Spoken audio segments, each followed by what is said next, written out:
This video is brought to you by Squarespace, the all-in-one website platform. More about them later in the video. In the aftermath of the Apollo 1 tragedy, the program, NASA, and the very space race were plunged into crisis. It took 10 months for any flights to resume and 21 months for crewed missions to commence with Apollo 7 in 1968. Apollo 1 was heavily investigated, not just by NASA but also by Congress, with the White House even getting involved. After just 2 months, it was determined that the command module had significant design flaws. The Apollo 204 Review Board, led by NASA and a group of independent engineers, found significant flaws in the design of the command module. They noted issues such as the cabin's 100% oxygen atmosphere, turning it into an almost powder keg, with numerous flammable materials present like nylon, Velcro, and more, making it even more dangerous. The worst issue was the hatch, which was bolted shut and opened inward, which made escaping in an emergency impossible, as made evident by the events of Apollo 1. This called for a complete overhaul of the command module to ensure history wouldn't repeat itself. NASA and the program couldn't afford another loss of life. Beyond the heartbreaking human reality of the accident, there was also a PR issue that couldn't be ignored. The tragedy opened NASA up to a lot of scrutiny and put some in a position where they began wondering if this goal of landing on the moon was even worth it anymore. So the next 20 months were focused on redesigning the command module and improving safety while also completing and conducting tests on the other spaceship components, the Saturn V rocket and lunar module. This had to be achieved before another astronaut from NASA returned to space. The pressure was on. Welcome back to Biographics. I'm your host, Cosmic Horror Madman Eric Malachite, and today's script was provided by James CJ, so be sure to show him some love in the comments as you deploy your likes, subscribe, and ring that bell, and share this video with someone who loves learning about historical figures and, in this case, moments in history. Let's get to it.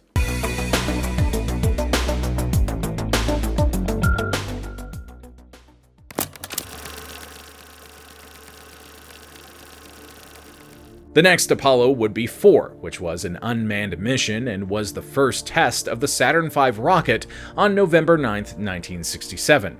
Considering Apollo 1 never got the chance to launch, Apollo 4 was the first launch from the Kennedy Space Center. The payload of Apollo 4 was the command module. The mission had numerous objectives, starting with the important first full test flight of the Saturn V and the updated command module, with the main aspects being the operations and support facilities, compatibility of the full-stack launch vehicle, structural integrity, subsystems, stage operations, re-entry, and heat shield. Overall, the mission was deemed a success. It completed 3 orbits around Earth before its final test of a high-speed entry, which simulated a lunar return trajectory, splashing down near Hawaii on November 9, 1967, 9.9 miles from its intended landing point. Apollo 5 was the next unmanned mission, which focused on testing the lunar module engines. The mission was to test the descent and ascent stages, thus verifying the lunar module engines. Apollo 5 launched on January 22, 1968 and lasted 11 hours and 10 minutes, completing 7 orbits around Earth. While it was a successful mission overall, it wasn't without faults, with the lunar module guidance computer shutting the engine down after failing to reach the necessary thrust within 4 seconds. The solution was simply to deactivate the guidance computer and manually command it from mission control. Apollo 6 was the second test flight of the Saturn V, as the Apollo 5 mission used the previous Saturn iteration, the Saturn 1B. It was the final unmanned Apollo mission, with the objective to validate the Saturn V for crewed launches. However, Apollo 6 was one of the more problematic missions of the program due to major technical issues, like when violent pogo oscillations shook the rocket and some engines shut down prematurely. The mission, while flawed, wasn't a failure. It passed more tests than it failed and exposed issues in the Saturn V's design, which would lead to modifications and improvements in readying it for crewed missions. And then it was finally time to bring back the astronauts. It was time to chart a course to the moon. If you want your business to be as famous as the Apollo program, then you're going to need a snazzy website, and the sponsor for today's video, Squarespace, has you covered. Squarespace is the all-in-one website platform perfect for entrepreneurs and hobbyists alike. Recently, I needed to make a simple website for a tabletop RPG I'm developing and playtesting to, make looking through the monster of a rulebook easier. And it was beyond simple to add sections, format, and even incorporate my existing knowledge of CSS and HTML, though you don't need any knowledge in that area at all.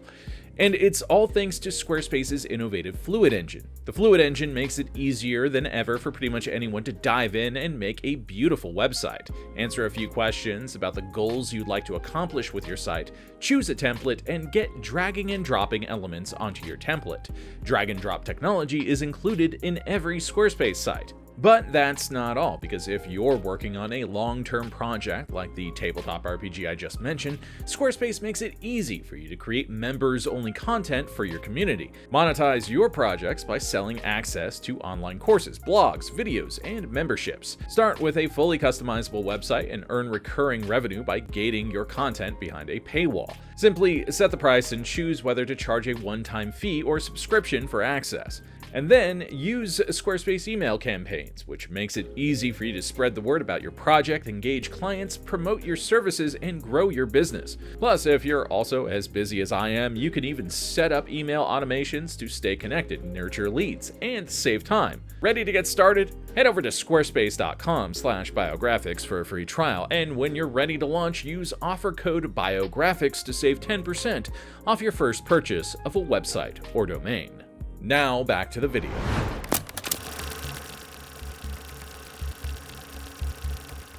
With the success of Apollo 4 through 6 and the concerns of Apollo 1 answered, it was officially time to resume crewed missions, starting with Apollo 7.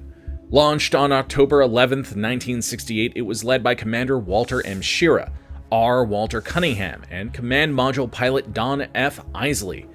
The primary objective of the mission was to demonstrate the crew's performance with the command module. Additional objectives included demonstrating mission support facilities on the ground during a mission, conducting the first live TV broadcast from space, and finally testing Apollo rendezvous capabilities.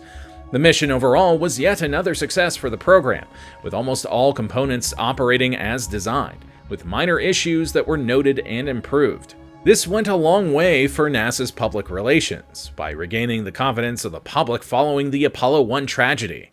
The Apollo 8 mission was the mission that saw the first humans orbiting the moon in one of the most iconic photos in history, Earthrise, which featured the Earth rising over the moon's horizon. It was a picture that changed everything, altering humanity's perspective on our own world. Apollo 8 was originally intended to be Apollo 9, with the lunar module test coming before it. But after intelligence suggested the Soviets intended on sending cosmonauts to orbit the moon in time for the Red October anniversary, NASA pushed the mission up and made the audacious decision to send a crew to space without the lunar module and have them orbit the moon first instead. The crew, led by Commander Frank Borman, Command Module Pilot James Lovell, who we have a bio on, and Lunar Module Pilot in name only, seeing as how no lunar module was present on the mission, William Anders, launched from the Kennedy Space Center on December 21st, 1968, and would spend Christmas in space orbiting the moon, even taking turns reading from Genesis on Christmas Eve before signing off. Good night, good luck, a Merry Christmas, and God bless all of you on the good earth. The objectives of the mission, besides optics, were testing the coordinated performance of the crew, the command and service module, and mission control.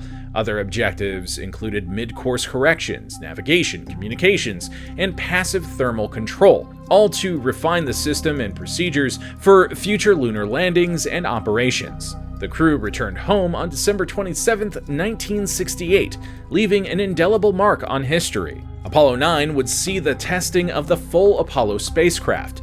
This mission was essential to see if they were ready to start planning for a full lunar landing. Launched March 3, 1969, the mission carried out lunar landing tests in Earth orbit by testing the lunar module by performing rendezvous and docking with the command and service module. They also performed a spacewalk that lasted 39 minutes outside the lunar module, while it was docked with the command module.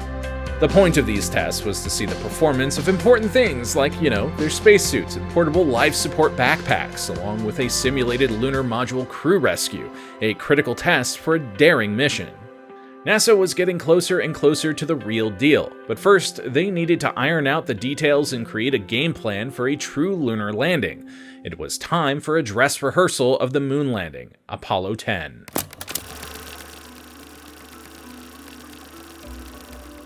Apollo 10 was the ultimate test for a moon landing, everything except the landing itself. It served as a dress rehearsal, ensuring that every mission element worked as planned. The mission called for an 8-hour lunar orbit in the lunar module, which they'd need to separate from the command module, which until now hadn't been done. This was to perform a mission similar to what Apollo 11 would be, a moon landing, but would be just shy of actually landing on the moon. Instead, they were testing every aspect of the real mission to come. They performed a descent just 9 miles off the lunar surface in the Sea of Tranquility before coming back up and docking with the command module, with the intention of gathering the data to finalize the procedure and flight plan for Apollo 11. Launching from Cape Kennedy on May 18, 1969, the mission was a major success, but almost a catastrophe. During the lunar module portion of the mission, the crew unexpectedly careened out of control after they successfully demonstrated that the lunar module's descent engine could control the descent to the surface. When they activated the ascent stage, the module began to spin wildly and was close to losing its orientation in space. This was the result of a user error, with the abort switch being left in the wrong position. Commander Thomas Stafford managed to correct the spinning manually, getting the spacecraft back to its correct altitude for the ascent, and after 4 minutes the situation was under control. But for less than 4 minutes, things had looked rather dicey for the lunar module astronauts. The mission lasted 8 days, 23 minutes, and 23 seconds, and ended on May 26th. After the success of the Apollo 10 mission, it was clear it was time to make history.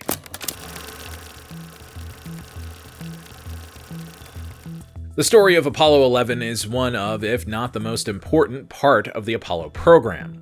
The 3-man crew was announced on January 9, 1969, and included Neil Armstrong as commander, Edwin "Buzz" Aldrin as lunar module pilot, and Michael Collins as command module pilot. All of them veteran astronauts who'd been a part of Gemini 8, Gemini 12, and Gemini 10 respectively. On July 16, 1969, Apollo 11 took off from Kennedy Space Center on their way to make history. For 76 hours, they traveled 240,000 miles before entering lunar orbit on July 19th, 3 days after liftoff. On July 20th at 1:46 p.m., Armstrong and Aldrin undocked the lunar module, officially named the Eagle, from the command module and began their descent. A 12:02 alarm went off during the descent. This was an overload guidance computer caused by excessive data from the rendezvous radar.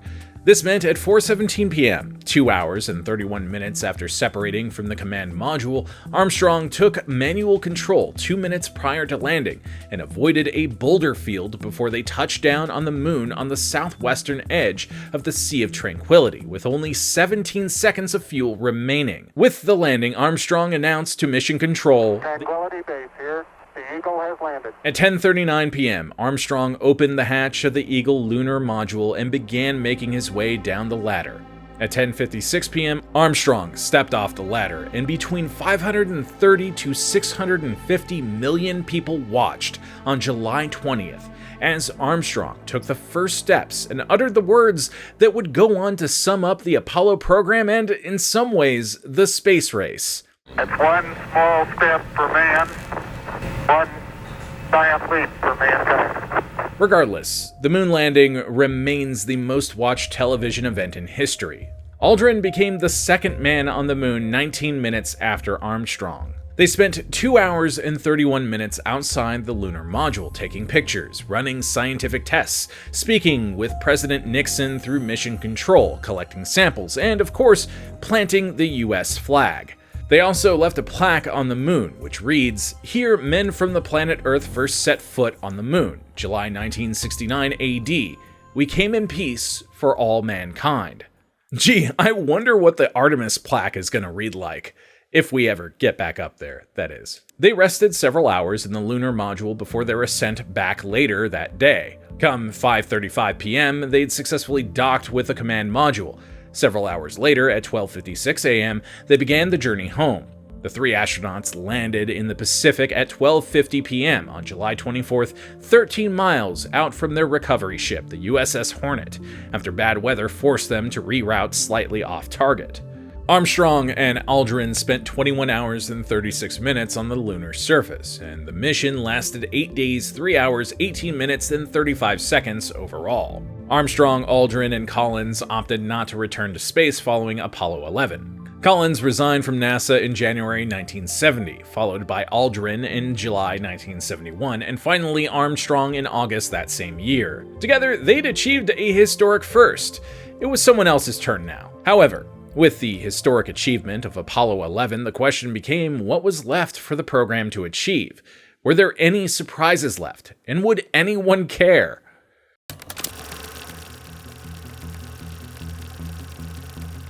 After the triumph of Apollo 11, public interest in the program quickly began to fade.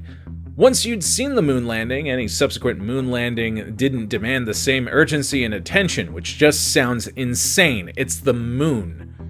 It was up against mounting cultural and social issues like the escalating war in Vietnam, the assassinations of Robert F. Kennedy and Martin Luther King Jr., and overall civil unrest. Apollo 11's success was a bright spot, but it didn't change the reality on the ground.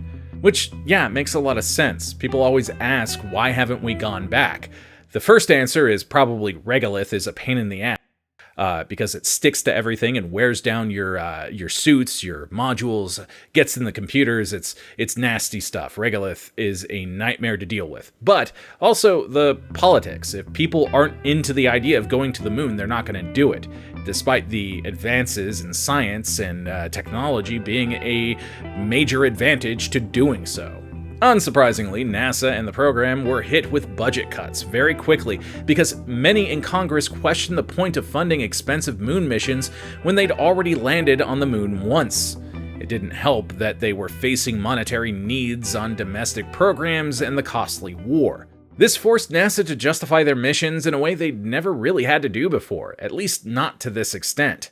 Apollo 12 was the immediate successor to Apollo 11, and it launched on November 14, 1969, 4 months after Apollo 11. It was tasked with demonstrating pinpoint landing accuracy by landing near Surveyor 3, which was a lander that had been on the moon since 1967 and helped determine the ground conditions for lunar module landings.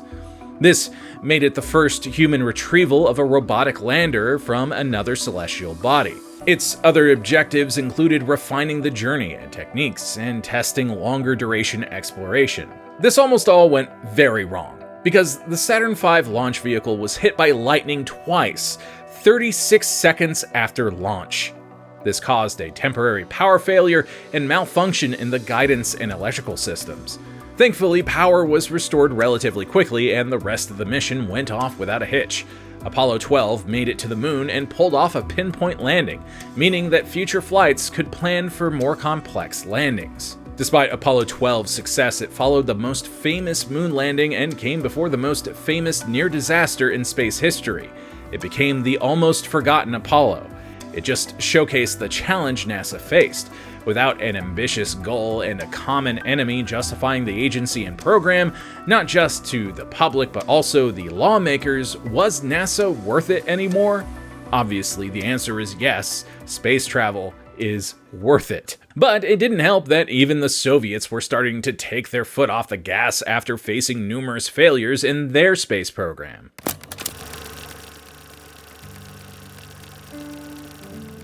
On April 11, 1970, Apollo 13 launched into space on the Saturn V launch vehicle from Cape Kennedy, Florida, and was set to become the third Apollo mission to touch down on the lunar surface in the Fra Mauro region of the moon. The astronauts aboard Apollo 13 were Commander James A. Lovell, Command Module Pilot John L. Swigert, and Lunar Module Pilot Fred W. Hayes. Lovell had extensive spaceflight experience thanks to his previous flights on Gemini 7 and 12 and the Apollo 8 mission. Swigert and Hayes, on the other hand, hadn't been to space, with this mission being their first, and in the case of Swigert, his only. Of course, the reason these names, and that of Apollo 13 specifically, are remembered is because the mission didn't go according to plan and almost ended in catastrophic failure. I mean, you've all seen the movie, right? Come on. Houston, we have a problem. On April 11th, everything was going great, with Apollo 13 on the right path to the moon and having successfully disconnected from the Saturn V launch vehicle. But on April 13th, in the evening, the crew pressurized the lunar module before passing from the command module through the connecting tunnel, checking the various systems for their upcoming landing. As Lovell was moving from the lunar module to the command module at 9:08 p.m., a tank stir was performed on the cryogenic oxygen tanks. During the stir, a faulty wire inside oxygen tank number 2 sparked, causing a violent explosion that severely damaged the service module. This led to a rapid loss of power and, more importantly, oxygen. Support systems were failing and quickly prompted the crew to call it into mission control in Houston, resulting in the start of a historic and dramatic few days in space history. Very few Apollo missions can be defined by a quote. Apollo 11 had Armstrong's "one small step for man, one giant leap for mankind." For Apollo 13, it was Jack Swiggert's "Houston, we've had a problem." 8 seconds following the explosion, pressure in one of the cryogenic oxygen tanks dropped to 0. The fuel cells relied on both hydrogen and oxygen and provided water and electricity, but with the oxygen tank ruptured, they began to shut down. Apollo 13's power was about to be cut off. An hour after the explosion and ensuing issues, Mission Control told the crew, "We are now looking toward an alternate mission, swinging around the moon and using the lunar module power systems because of the situation that has developed here this evening." It was clear that landing on the moon was no longer an option. The objective was to get the astronauts home. So Lovell, Swigert, and Hayes shut down the command module, preserving the emergency battery they'd need for re-entry, and moved to the lunar module, which was now acting as their lifeboat, where they remained for the journey home. They'd need the command module for the final stretch, as it was the only vessel capable of withstanding the re-entry. For now, they just had to wait and hope. The lunar module was designed to house 2 astronauts, not 3. Even worse, it was designed to be used over 2 days, not 4. The 3 astronauts were cramped together, waiting and hoping that the disabled Apollo 13 would in fact swing around the moon and head home. A mission not guaranteed to work. Unsurprisingly, the journey home was not without challenges.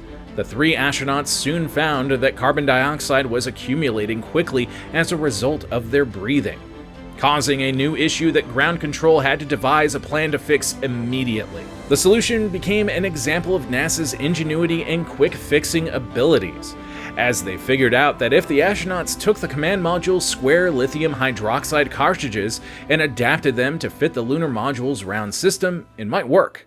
In short, they scienced the out of it. Through the use of crude materials like plastic bags, a manual, and duct tape, the crew managed to assemble it, and thankfully it worked, thereby saving their lives. On the morning of April 15th, 216,277 miles from Earth's surface, after rounding the dark side of the moon, Apollo 13 began its journey back to Earth. To achieve their adjusted re-entry trajectory, the crew performed a critical engine burn by activating the lunar module's descent engine. This ensured that Apollo 13 was able to hit the narrow corridor needed for re-entry. Once this was complete, the temperature in the lunar module now sat at 38 degrees Fahrenheit, which is still shorts weather for me. The astronauts slept irregularly as they were facing frigid temperatures, increasing fatigue, and CO2 buildup. When it came to the final stretch, the crew jettisoned the damaged service module, detached the lunar module, and then discarded it before powering up the command module and using the emergency batteries for the re-entry systems. Apollo 13 ended up being a highly watched mission, with 40 million people watching in the US and millions more around the world. The ability of its crew to get back to Earth and survive was one of the most intense moments in the history of space exploration. As a result of it all, Apollo 13 became known as the successful failure. It also holds the record for the farthest crewed spaceflight from Earth at 249,205 miles. Despite the intense public interest in Apollo 13, it only came about when tragedy struck. Before there was an issue, nobody was really paying attention. And NASA certainly wasn't going to rely on missions going wrong to get people interested again, and so their problems persisted. Public and federal interest in the program was declining, and its consequences were catching up to them fast.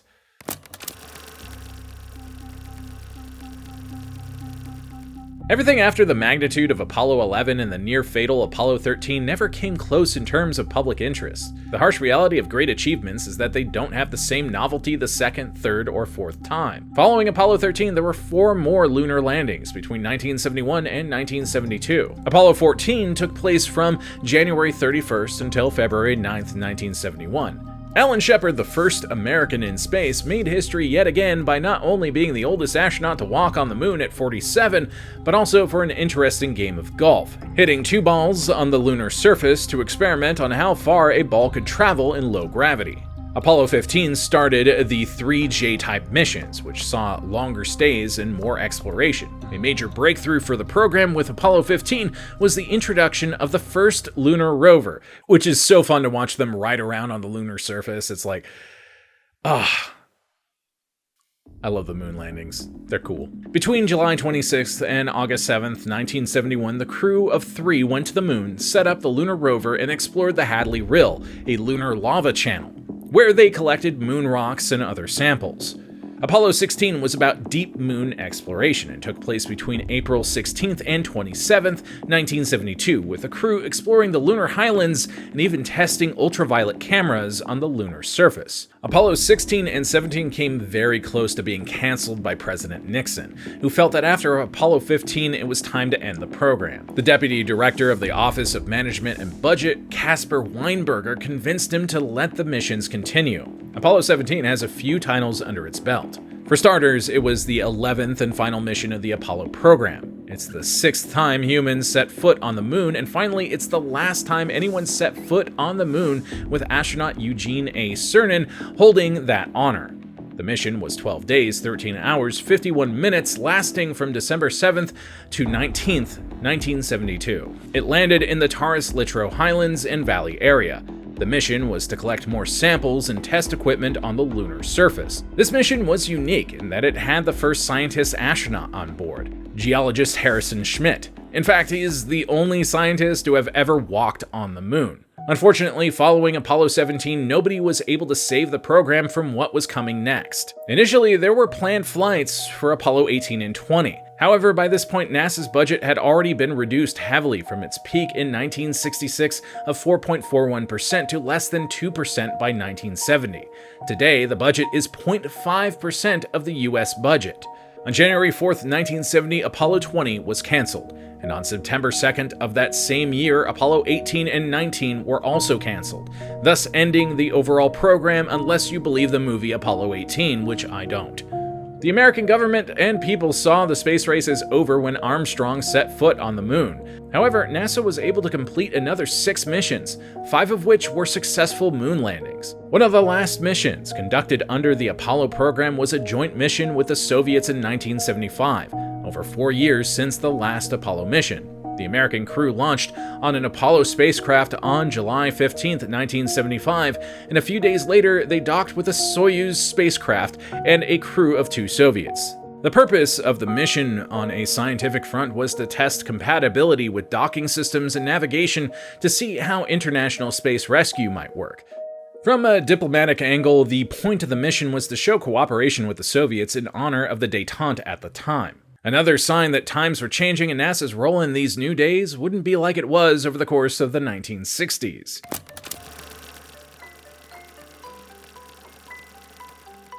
There are moments in history that live forever, define generations, and reshape the world. While often these moments are dark periods of history, there are occasional bright spots. The Apollo program is boiled down to one defining moment: landing a man on the moon. But it was much more than that. It was enough to demonstrate humanity's ability to go beyond our world. It captured our desire to expand our understanding of space and science. It led to incredible creations and advances in technology that might not have happened as quickly otherwise. It was a triumph of human ingenuity and exploration, and proved that when you put the time, money, and effort into something that seems like an impossible goal, sometimes it bears fruit. The Apollo program had an impact on everyday people and still does. Many, both in the government and around the country, believe Apollo was a waste of money. Many of NASA's achievements translated to real benefits beyond space exploration. Some of the advancements in technology designed for the Apollo program, like computers and navigation systems, are things we still use, enjoy, and in some cases, rely on to this day. For over a decade, scientists, engineers, and astronauts worked to redefine what was possible for humanity, not out of political ambition, but scientific and technological advancement. The Apollo program ended in 1975, but the race to space continues, with many firsts still to be achieved. It's still anyone's game. It just has a lot more players. I hope you learned something today, and if you enjoyed today's video, be sure to deploy your likes, tell us what to cover next in the comments, subscribe and ring that bell, and share this video with someone who loves learning about history. I'm Eric Malachite, and we'll see you next time, Space Cowboys.